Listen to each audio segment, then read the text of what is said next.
We are not honoring ourselves.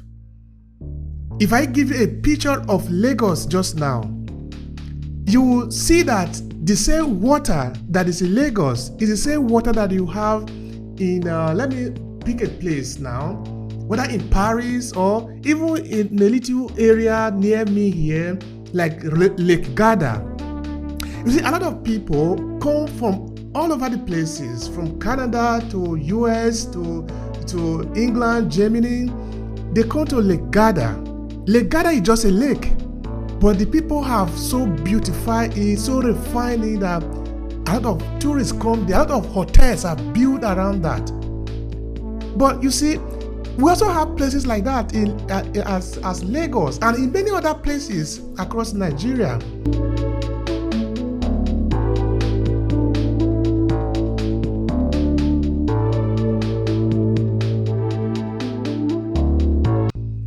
You see, the very first time I visited Lagos, I have never forgotten that picture.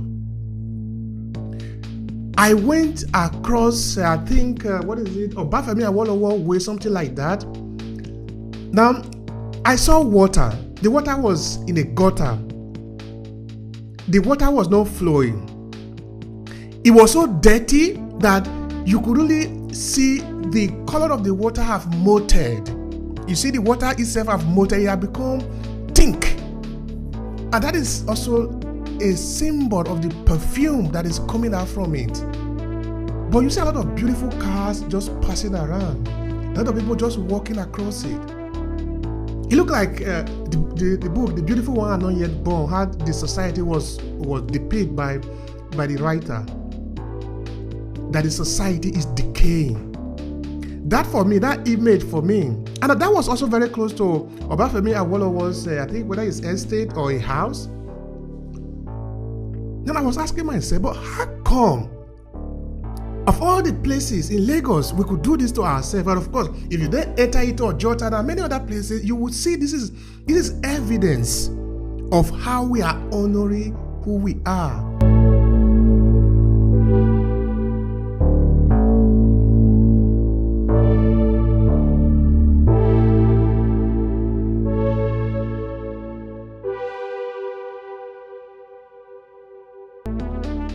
We have forgotten that we are people that deserve honor.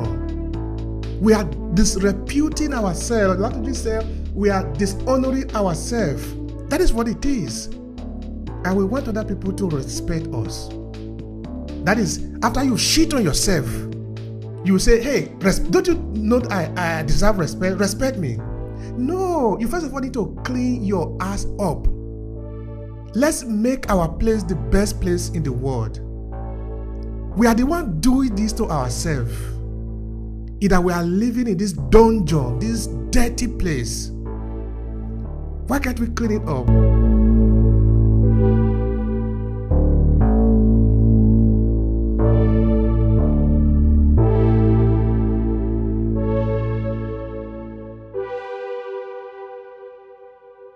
I like also the analogy that you gave about gold, no? Because it's the same 5 kg, but how come one is perceived more important than the other?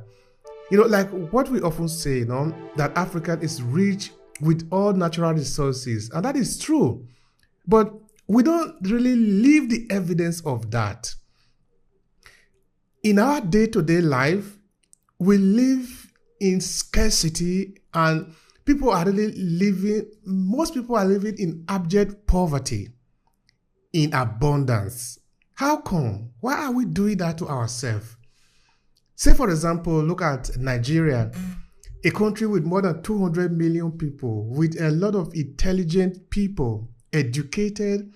Of course, not only in Western education, but even in African traditional education. Many of them are educated, but yet we cannot even fix common things.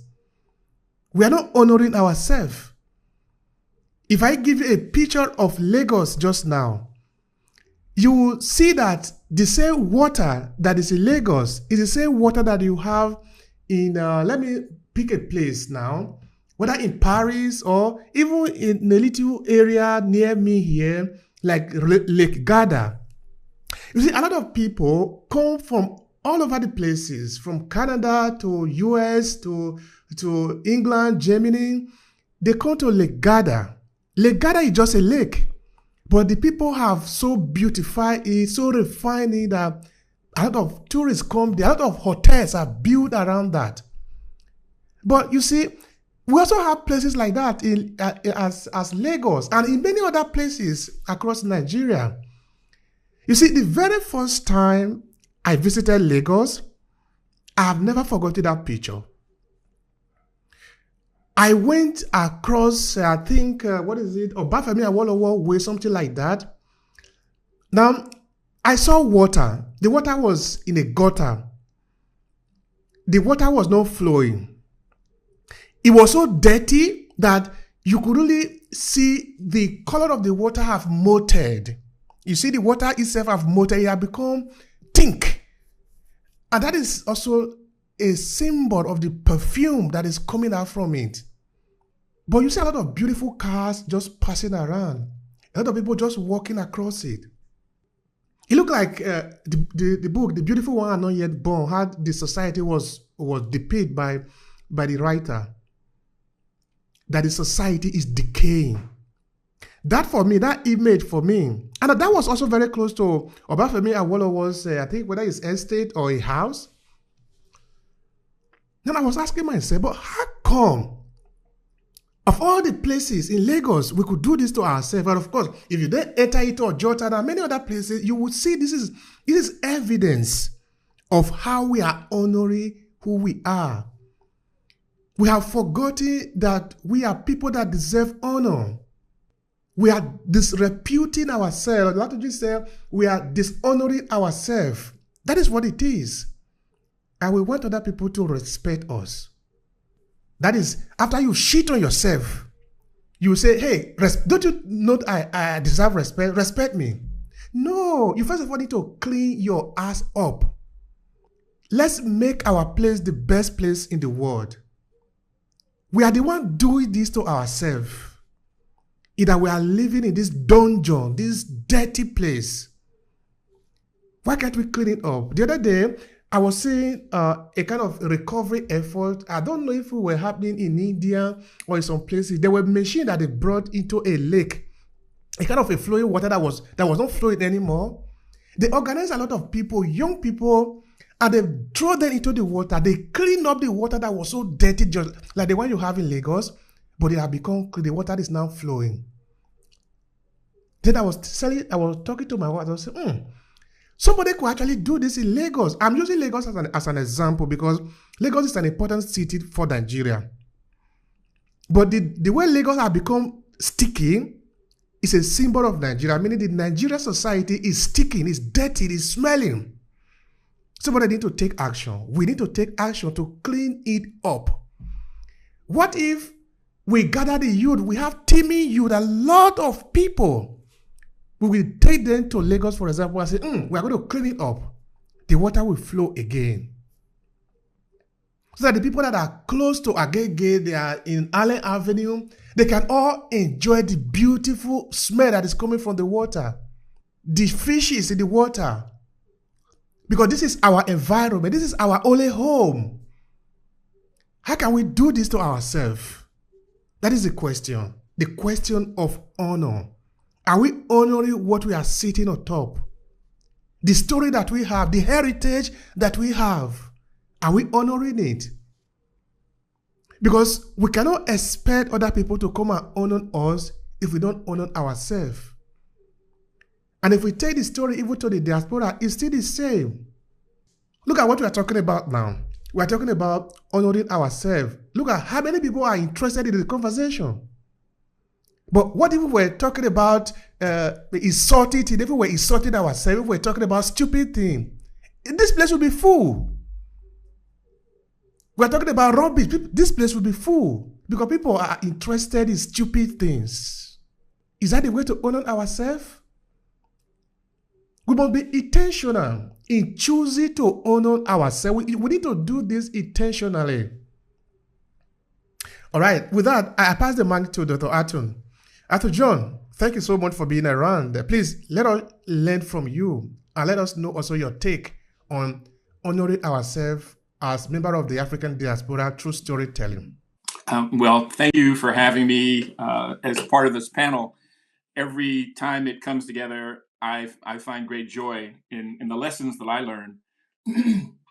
So alafia, and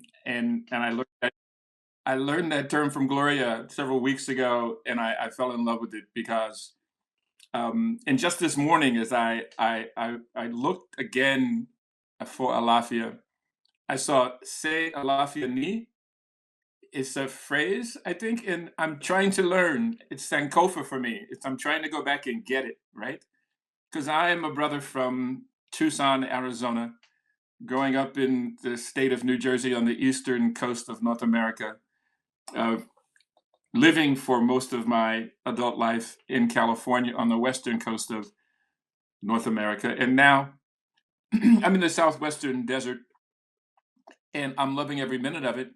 Maybe more now because I feel part of the African diaspora because of Brother Iwanfo, who has created this great platform for each of us from whatever part of the world we are from, can share our stories, our experiences, and our love for where we come from, to honor where we come from. And I think that's really what we've been talking about, honor.